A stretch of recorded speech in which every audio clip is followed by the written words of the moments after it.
زندگی ذره کاهیست که کوهش کردیم. زندگی نام نکوییست که خارش کردیم. زندگی نیست به جز نم نم باران بهار.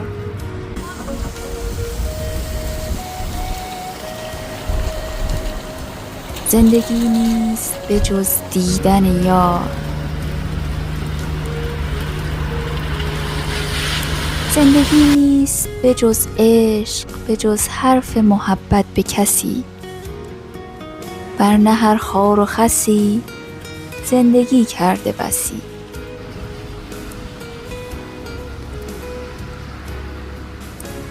زندگی تجربه تلخ فراوان دارد.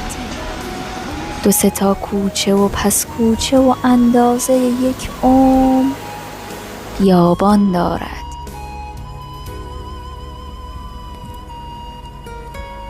ما چه کردیم و چه خواهیم کرد در این فرصت کم؟